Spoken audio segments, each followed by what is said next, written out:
Assalamualaikum warahmatullahi wabarakatuh. Selamat siang guys, saya Agus Darmaji. Saya perwakilan dari kelompok 1 mau menjelaskan tentang kaji ulang, evaluasi, dan pengendalian strategi. Dan berikut ini adalah nama-nama anggota kelompok kami.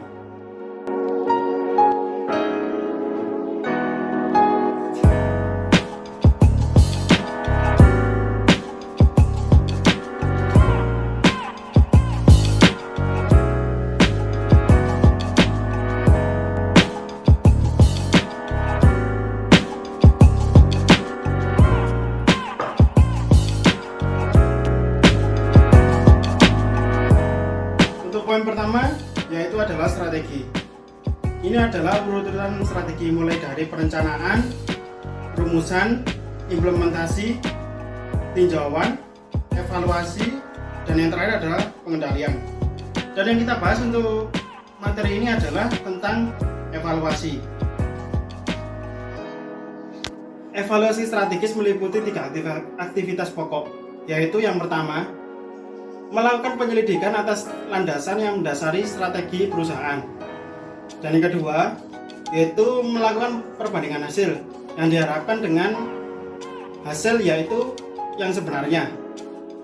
Dan yang ketiga, yaitu mengambil tindakan korektif untuk memastikan bahwa kinerja tersebut sesuai dengan rencana atau harapan yang diinginkan oleh perusahaan.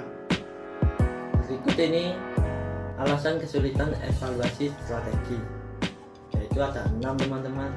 Yang pertama, meningkatnya kompleksitas lingkungan secara dramatis.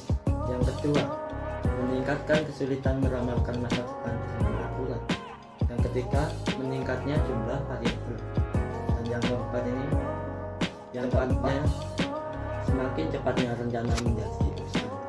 Yang kelima, meningkatnya jumlah peristiwa domestik ataupun dunia. Yang keenam, menurunkan rentang waktu untuk perencanaan yang dapat dibuat dengan kepastian tertentu.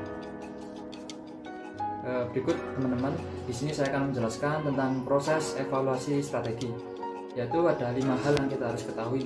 Yang pertama, semua ukuran atau jenis organisasi. Yang kedua, harapan dan asumsi perusahaan. Yang ketiga, tinjauan sasaran dan nilai. Yang keempat, yaitu merangsang kreativitas atau lebih tepatnya mengarah ke alternatif. Yang kelima, yaitu formulasi kriteria evaluasi. Seperti itu teman-teman. Yaitu mengukur prestasi organisasi. Yang pertama yaitu membandingkan hasil yang diharapkan dengan hasil yang sebenarnya, real dan standar. Kemudian menyelidiki penyimpangan dari rencana. Kemudian mengevaluasi prestasi individual, dan yang terakhir yaitu menyimak kemajuan yang dibuat ke arah sasaran. Kriteria kuantitatif pembandingan kritis dibagi menjadi 3 bagian. Yang pertama, membandingkan prestasi perusahaan dalam kurun waktu tertentu. Yang kedua, membandingkan prestasi perusahaan terhadap pesaing. Yang ketiga, membandingkan prestasi perusahaan terhadap rata-rata industri. Halo, saya akan menjelaskan slide yang ke-13. Di sini ada karakteristik sistem evaluasi yang efektif. Yang pertama, aktivasi evaluasi strategi harus ekonomis, harus dong. Yang kedua, menyediakan informasi yang tepat waktu, yang baru, yang hot, yang benar-benar baru. Harus memberikan gambaran sebenarnya mengenai apa yang terjadi. Yang keempat, proses tidak mendominasi keputusan. Oke. Yang kelima, harus mempererat saling pemahaman, kepercayaan, dan akal sehat.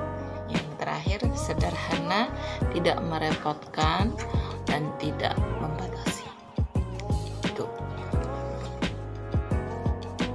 Ya, adalah slide ke-14 yang membahas tentang perencanaan kemungkinan tak terduga. Ada beberapa cara untuk itu. Yang pertama, kenali dulu. Yang kedua, tetapkan peristiwa pemicunya. Yang selanjutnya, yang ketiga, nilai dampak peristiwanya itu sebesar apa. Oke. Yang keempat, kembangkan rencana kemungkinan tak terduganya. Yang kelima, nilai dampak berlawanan dari rencana kemungkinan tak terduga. Yang selanjutnya, tetapkan signal peringatan dini. Yang terakhir, susun tindakannya. Harus. Kemudian di sini ada audit. Audit sendiri merupakan pengumpulan dan pemeriksaan bukti terkait untuk menentukan dan membuat laporan mengenai tingkat kesesuaian antara informasi dan kriteria yang diterapkan. Kemudian di sini ada macam-macam audit. Yang pertama audit internal, audit independen, audit pemerintah, dan audit lingkungan. Yang pertama audit internal yaitu sebuah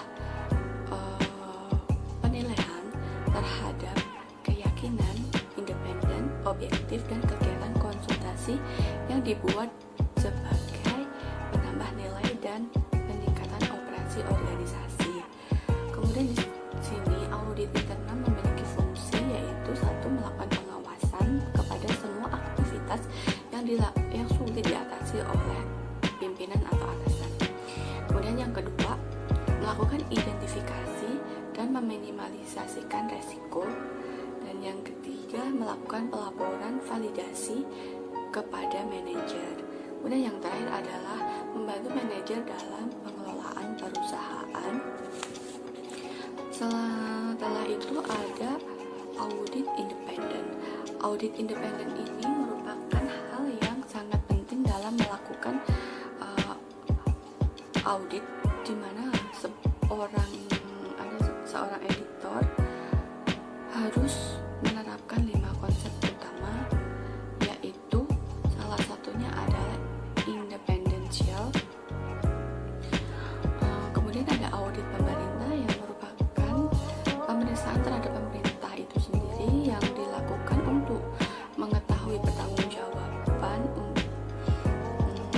atas pengelolaan dana masyarakat. Nah, di sini ada jenis-jenis audit pemerintah, yaitu audit keuangan, audit kinerja, dan audit dengan tujuan tertentu. Kemudian yang terakhir adalah audit lingkungan. Audit lingkungan ini merupakan suatu alat manajemen yang meliputi evaluasi secara sistematik, terdokumentasi atau periodik, dan objektif tentang suatu kinerja di organisasi. Kemudian evaluasi strategi dapat menggunakan teknologi. Yang pertama yaitu komputerisasi.